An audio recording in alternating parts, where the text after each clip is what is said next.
bring her here. Subscribe and get my t-shirt at the link below. Welcome to Dungeon Craft. I'm Professor DungeonMaster, and this month, October, we're talking about horror games. Now, you probably know the big one, Call of Cthulhu, and you might even enjoy my game, the Eldritch Hack, which is kind of a rules-like Cthulhu game where you use a 20-sided die. It's available at the link below at drive-thru.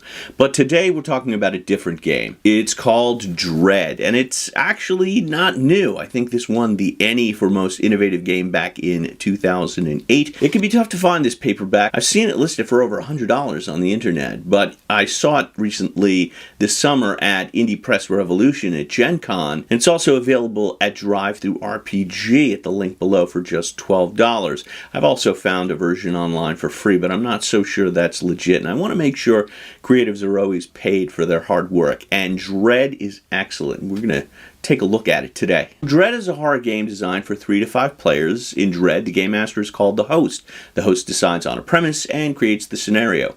Maybe the characters are counselors at a summer camp, or scientists on a spaceship, or survivors of a zombie apocalypse. There are no dice, and characters don't have abilities, scores, statistics, or skills. Instead, a Jenga tower is placed in the center of the table. When a player character attempts something risky or attempts something in which they're unfamiliar, the host may decree they need to make a pull. The player pulls a block from the tower with one hand and places that block on the top level. If they succeed, the attempt succeeds. If at any point the tower falls, their character is killed. It's up to the host's discretion as to what requires a pull. If the character is a surgeon, no pull would be needed to perform a routine surgery like taking someone's tonsils out.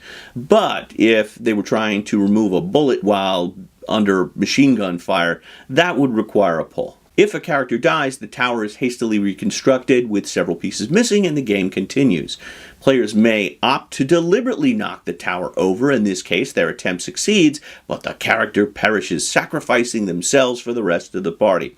The longer the game goes on, the more unstable the tower becomes, increasing the tension. Now, if you think this sounds cool, please consider subscribing to the channel. A lot of YouTube channels cover big games, and everybody knows them. But here at Dungeon Craft, we take a look at smaller independent games, and we give them a voice, and I try to turn people on to the stuff they may not have heard of. So if that sounds cool, consider subscribing and supporting us on Patreon so that we can bring you more content. So another unique thing about Dread is the character creation process. Players don't get character sheets. Instead, they fill out questionnaires. The questionnaire is designed by the host specifically for that scenario. Once the player has completed the questionnaire, the host reads it and makes adjustments, crossing out anything that doesn't fit the scenario. Here's a sample character. Before the apocalypse, what job did you hold at a .com company, and what did you enjoy most about it? 2. How do you think the others treat you differently because you're the youngest in the group other than the child? 3. What drug are you addicted to, and why do you keep it a secret? 10. What's in your pocket? A Swiss Army knife, a Leatherman multi-tool, a lucky silver dollar, a lighter, 2 packs of cigarettes, and a .45 Magnum with an extra clip, and you can see the host has crossed that out. What's your name? Chuckles. Again, the host crosses it out, and the player changes it to Charles Chuckles Thompson. So the character creation process is very collaborative. The game master does create the questions and the parameter for this character, but the player gets to answer however they want within reason. Oftentimes, the questions can create conflicts between the characters. I once wrote a scenario where a husband and wife were trying to hunt down Jack the Ripper, and the husband was secretly having an affair and would sneak away into the Whitechapel district of London to meet his mistress. Meanwhile, his wife suspected him of being Jack the Ripper, which he could have been.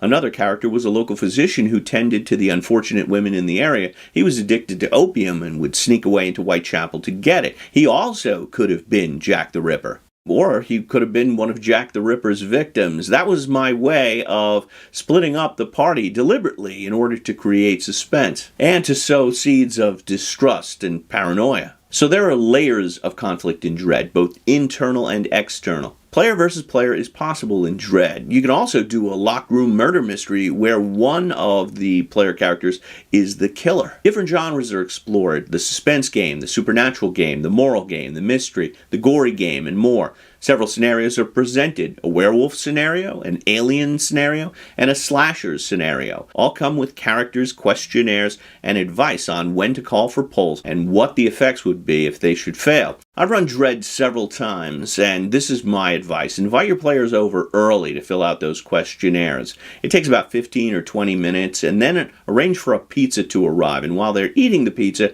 you can go over those questionnaires, edit them, and meet privately with each of the players to discuss any changes you want to make. Then let it rip. Without cumbersome rule mechanics to look up and weigh things down, a game of Dread typically lasts 2 hours, even less. It really feels like you're watching a movie, and every moment is filled with tension. No one is checking their cell phones, because even if you're not taking your turn, you're still watching to see if that tower is going to fall, and all eyes are on it all the time. This book is chock full of great advice, and there is no wasted space. Check out the bottom margins. What could you have done to save your brother's life? How can you feel so proud after what you did to your mother? Why did you push your uncle into signing a do not resuscitate order? What's the one secret you don't want your boss to find out about you? And how did you become a werewolf? You get the idea. These questions are meant to make you feel uncomfortable, and that's part of the game. Again, internal and external conflict. Even if you play a traditional role-playing game like Dungeons & Dragons, the questionnaire method is a great way to tie your players into the scenario, and it's an idea worth stealing. And Dread is surprisingly versatile. In the last few years, I've run scenarios where the characters had to hunt Jack the Ripper. I used it for my Frankenstein module, available at Quest Givers, but I used the Dread system on occasion. I had a scenario where all the characters were these young, attractive people on this dating show. It was like Big Brother, but they're trying to find true love with all these vapid people, and there's a serial killer hunting them. That was a lot of fun. And I recently ran a film noir scenario, and that's on Patreon. It was 1930s LA, and two of the characters were police detectives, and they're just having a cup of coffee in their squad car, and all of a sudden there's a pharmacy robbery happening right in front of them, and they start getting shot at, and I was like, make a pull. Like, that was the first thing that happened in the scenario. So already they're taken by surprise and off balance. So there are a lot of different types of scenarios you could do with Dread, not specifically horror ones. I even did a car chase using this system. Dread is designed for one-shots, not extended campaigns, and the book is intended for mature audiences ages 16 and up. Overall, Dread is one of my favorite games. It's my go-to game when I want to run a horror one-shot, instantly accessible even for players who've never played a role-playing game before. I give it my highest recommendation, and you can get it at the links below, and also below you can find links to Dungeon Craft on Facebook and Patreon, where you can support the channel, and my games Deathbringer and Eldritch Hack. Thanks a lot for watching. I'll see you soon. May all your rolls be 20s. Deathbringer again. The only thing I dread is Lady Elaine Fairchild, the most terrifying puppet of all time. You have a lot to answer for, Mr. Rogers. It's not going to be a beautiful day in your neighborhood when I get there. In the meantime, get my t-shirt and watch more Dungeon Craft.